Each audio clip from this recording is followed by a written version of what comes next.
Today on Business Success in Six with Stacie, I have Devin Eichler here from Crafty Cow in 3 locations, including Wauwatosa, Oconomowoc, and Bayview, Wisconsin. Devin, thanks for jumping on with me. Yeah, thanks for having me. It is my pleasure. I'm looking forward to learning about how you were able to grow businesses so quick. It's such a young age. So if you don't mind, can we get started talking about Crafty Cow? Yep, let's go for it. All right. When people ask you what Crafty Cow does, how do you describe your business? So I recently started trying to push myself to a new description for us, kind of Oh, more for like how I envision where we're gonna head. Not where we are now, but where I want to be. So I've cool. been saying that Crafty Cow is the NBA of burgers and fried chicken. And we do that through creating a good place for entertaining food and drink, a place that has good digital and restaurant hospitality in-house, and Ooh. then also a place that gets the community together.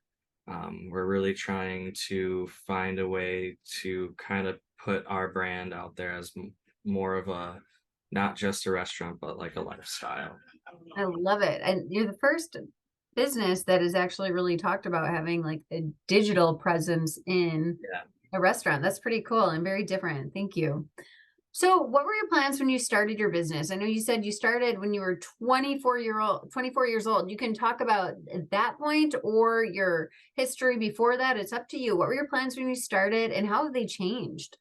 Um, so when I started, it really started from me just writing restaurant plans for fun because that's like what I like from the age of 14 till 24, and obviously now that is like been a consistent job throughout my career. I've dabbled in other stuff, but I always came back to restaurants. I loved it. I growing up, I always like loved hosting people, loved hosting parties, and it kind of just started becoming like a thing that I thought about doing. So Crafty Cow started as one of those plans. Like it was one of several that I was working on, and I showed my dad. I showed my dad this one, and he was like, "Well, you should go for it." And we kind of went out and started looking for spaces pretty soon after that. And then, so then open Crafty Cow, and it was pretty immediately successful, and which is pretty hard in the restaurant industry. Yeah, Um, congratulations on that. I mean, celebrate that right yeah, there. yeah.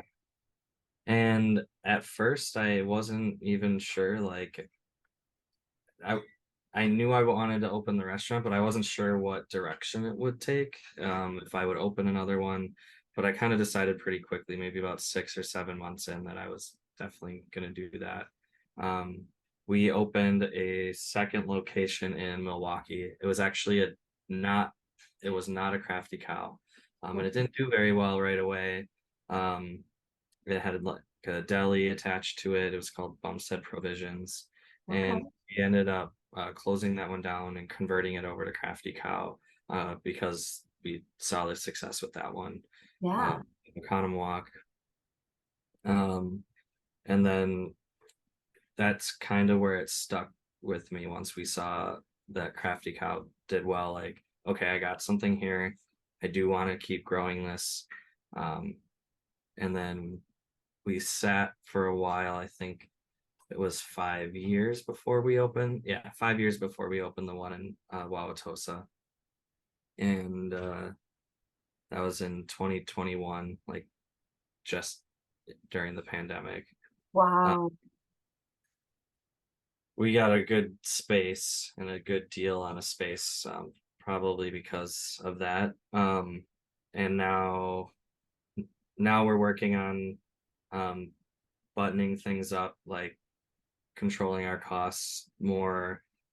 We hired a CFO, hired a accounting company, and we're trying to really button those things up so we can continue to expand. And we're also like not just the numbers side of things. We're kind of looking at all of our processes. We've been a lot more one, a lot more active on our socials than we ever have before, and then also really taking the opportunity to like work with some companies that do review management and like really actually, which is like the hardest thing for restaurant owners to do, is like actually look at what people are saying and respond to it and Sure. take action to it.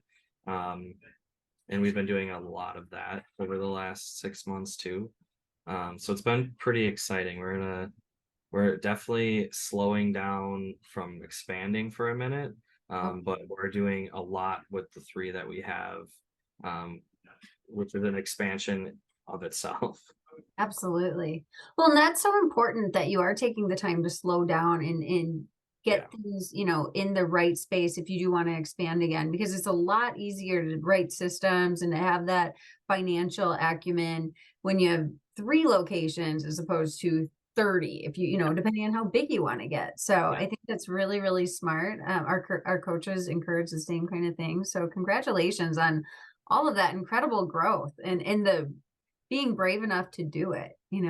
A lot of people write it, but they don't do it. So yeah. Sometimes I don't really think about it. Like when someone says, "Oh, congratulations," like it really is like the only time I think about it. Uh, okay. because like well, I'm just always working. So Yeah. I don't really like take a beat to like step back and look at it. And not necessarily in like a bad way. Sure. I know I should definitely do that more. But um I always have another idea and I'm always like, okay, how do we get that from here to here, from there to there? Like it's just the way my The brain mind. works. That's Yeah. okay, right? Yeah. So my next question for you, Devin, is what is the biggest way you impact the community? I know you have 70 plus employees. That's a huge impact. Is there anything else that you'd like to share about how you impact the community? So I look at that in two different ways. So we have like our community of the neighborhoods and the people that we're in, and then we have the community of like the people that we employ. So I'll start with the that employee side of it. And I guess for that one, I kind of look at it as like industry, restaurant industry as a whole. Mhm. So we to take care of like our inner community, like we've partnered with companies like Everside to provide like health benefits for our staff. We've started working on getting like PTO for part-time and full-time employees, Wow. and then really trying to figure out how can we best like change something in our industry that has been avoided or just really hard to do. Mhm. um, and I'm hoping that what we've started here, I hope that other people see that and they try to start doing it, because I think overall it is like a really good thing. um, we've had for us, we've had less turnover because of some of those things, which is great. The biggest cost in restaurants is training. Like you're constantly training new people, um, but also improving the lives of the employees that are here has been pretty awesome. Um, Everside's super great. It's not insurance, it's a benefit. So like they get to go, they have a doctor they go to, those doctors like help with everything they can to like avoid sending to a specialist if they don't need to, so they don't have to spend that money. They have a team of specialists they work with. So now like, someone's sick, they have a doctor to go to. They don't have to pay for it. They just Wow. go. Um, and that's available to like part-time and full-time employees too. That's incredible. And that I mean with healthcare costs like they are, that it is so, so valuable that Yeah. you're taking care of your employees that way. Thank you. And then, so then the other side of the community thing is we do a lot of partnerships, with like donations for gift cards and like being part of community events and things like that. But that's a lot of restaurants do that. So what we have been trying to do now is figure out how do we build community within our space? How do we allow like or not allow, but like invite groups of people into our restaurant that maybe normally wouldn't come in, or maybe normally wouldn't think about us because maybe they eat like vegetarian, or maybe, and we're a burger and fried chicken place first. So but then also trying to figure out how do we become friendly to families who are looking for a night out, or Yeah. um, first dates, or we just hosted like one of my friends' weddings here, and like it was Oh, super fun. So we're trying to build a community in that way too. Eventually, we'd like to get more involved in the charity side of things, but it's been pretty difficult the last 3 years to do as much as we used to. Um, and then, yeah, I mean, I guess those are the biggest ways that we're, so huge. yeah. Absolutely. That's absolutely awesome. Thank you for doing all of that and actually breaking it down, because you do have multiple communities that you're working with that Yeah. internal. And yeah, I love that. That's a great way to look at that. So my next question is, what is one challenge that you have faced that other business owners could learn from? Ooh, I going back to what we were talking about earlier with learning numbers, I think um for restaurant owners, I think a lot of times they forget that part. I think there's a big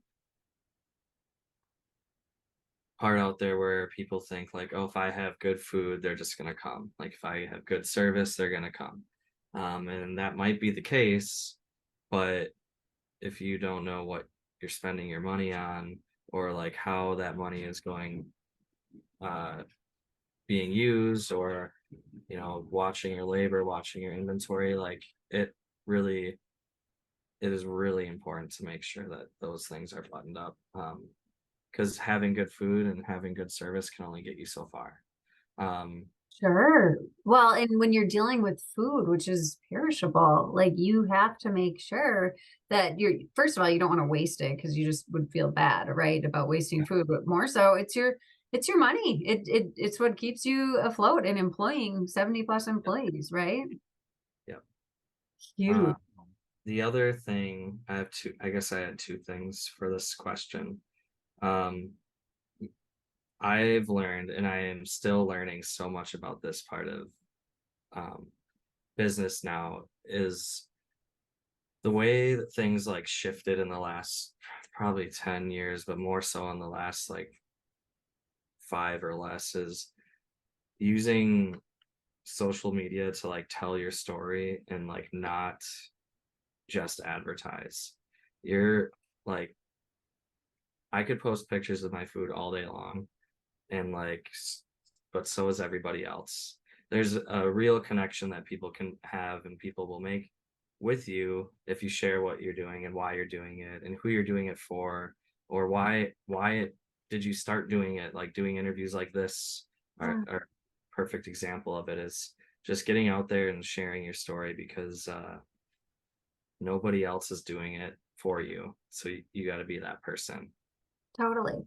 Well, and even to add on to that, what you're doing right now, you're sharing what you're doing for your employees, for your community. In a way, you're actually advertising for great employees to come work for you and why they're staying. So as much as we need to advertise for our customers, we do need to advertise for the other people that we're serving or are serving for us too. Yeah. So thank you for doing this interview and bringing that up. That is Yeah. huge. Thank you. Yeah, Devin, my next question. What does the future look like to you? I know you've been buttoning down, slowing down, looking at numbers. What does the future look like to you? You've got 3 locations, and do you have an exit plan?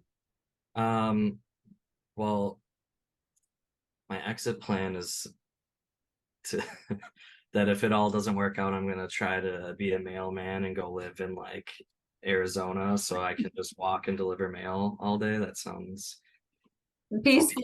yeah, I'll be in But it's shape. not going to happen No. because you're doing great stuff. So I don't really have an exit plan in the sense of like wanting to get out or wanting to sell. At least not now. But I do want to continue to grow. Um, I don't have a timeline for when we will try to open the next one yet. But I do know that we want to grow out of state. That I guess, I mean, I always had this number of like 20 stores in my head, but now I'm just like, why am I just saying 20? It could be whatever number I feel like it Yeah. being. But I do know it's growth. I just right now I decided to, instead of saying when I wanted to open the next one, I want to make sure that I have all my ducks in a row and really am ready to do it, because when I want to do it, I want to be able to move fast and move correctly and move strong, instead of just like doing it to do it, which is kind of what I feel like I was doing before. Okay. Well, yeah, I mean, you had this passion, you got it done, you got it done again, and then you got it done again. So that again, our coaches would totally encourage you to do that same thing, to slow down, get those systems in place, because that's how we see so many businesses. They might start slow, and then get to a certain point, and all of a sudden when they're ready, Yeah, boom, so I think that what I've realized, I, I've, I'm only 32 now, but I opened this when I'm 24, and in my 20s, it's just like I want things now. Like I wish, obviously, hindsight's 2020, but I I wish having the foresight of being like, hey, it's okay to not do that now, and like learn this part so that way you can do that better later. yeah, Um, but at the same time, that's how we grow. That's how we learn, right? learned a lot of lessons from moving pretty quick. Absolutely. I love it. Thank you so much for sharing that, and just for taking the moment to celebrate the win. I mean, you just said it. You're 32. You're doing great things in this world, in this community. So thank you for that. And with that, my last question for you is, all subjects open, what inspires you most? Mm. I kind of said this earlier. First I just like my wife, because she's awesome. That's so cool. Um, Does she she work with you in the business at all, or is she? We actually don't anymore. We met through, she actually bartended at the Oconomowoc one, and then we opened this third one together in Wauwatosa. But we kind of realized that we don't want to work together in that capacity anymore.